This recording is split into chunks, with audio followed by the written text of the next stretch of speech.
This is survival racing, urban off-road racing, the party at the end of the world. This is as rough and rugged as any previous Motorstorm, if not more so.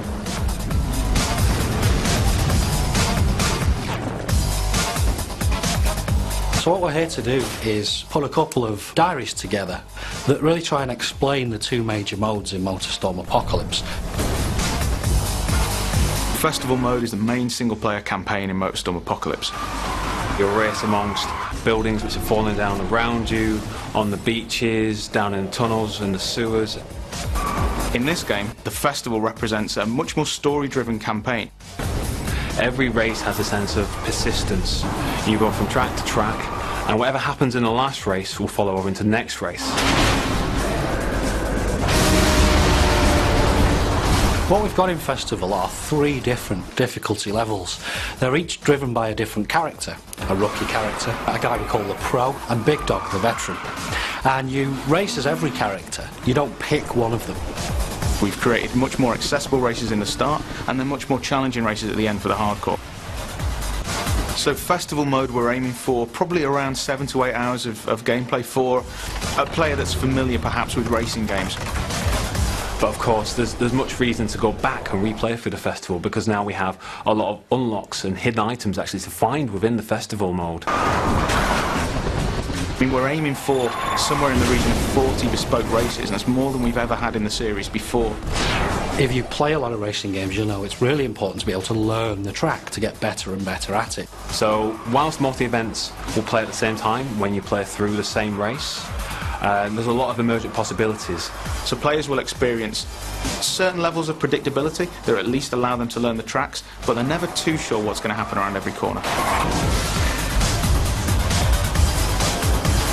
Motorstorm has always been about the vehicle classes. We've now got 13 in total, which are 5 new vehicle classes. So you've got all the existing vehicles from the previous games, monster trucks, big rigs, buggies, bikes, etc., which all bring their unique style and handling abilities to the game. We're now introducing vehicles which are a bit more suited to the city. So vehicles like supercars, superbikes, choppers, muscle cars, and even super minis, more European style hot hatches. So they're all present in the game, but they've all been given the Motorstorm treatment. We noticed there was a lot of enthusiasm for taking the game into a city, but we really didn't want to do Motorstorm does urban racing. We wanted to do more than that and be more exciting. You're driving down the sides of skyscrapers, jumping from rooftop to rooftop, going down into the sewers, onto the train lines. This is as rough and rugged as any previous Motorstorm, if not more so. Because we've got all these different vehicle types and different parts of the city that we've created to use, there's a very different feeling between racing, say, a muscle car around the streets of downtown and racing a buggy down through the beaches and the parks. We made a very deliberate choice to give the player, or hand-pick the player, a vehicle for every race within the festival.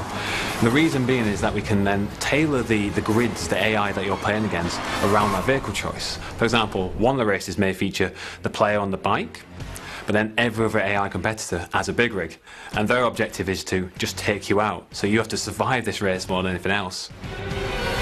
We've been somewhat famous, I think, in gaming circles for our soundtrack. This time around, we've gone for a completely different approach. We've got one of the world's leading movie composers, Klaus Badelt, who, for example, did the Pirates of the Caribbean soundtrack, and he's created 4 amazing pieces of music. But what we've also done is contacted some top remix artists and DJs. And they're going to give us an entire soundtrack that covers the whole game. And so what this allows us to do is to key back into the series and the soundtrack and the mood that elicits in the previous games, but also do something completely unique. We used to get a lot of emails from people who really wanted nighttime racing. The old mantra was race by day, party by night. The truth of the matter was a little bit more mundane, and that was it was actually quite difficult to develop night races with the technology we had. And what we've decided to do this time around is make sure that it's race and party, day and night. And we're never going to race kind of in the middle of the night, because we found it just isn't particularly enjoyable.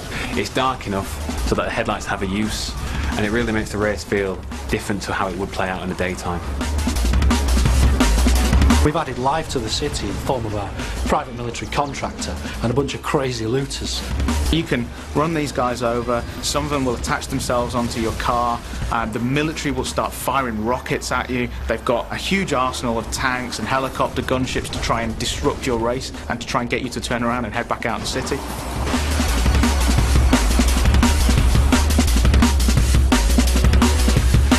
When you play the game, it feels different. It feels like no type of off-road racing experience you've had and no type of urban racing experience that you've had before. They kind of come together really nicely to offer a whole fresh take on this type of experience.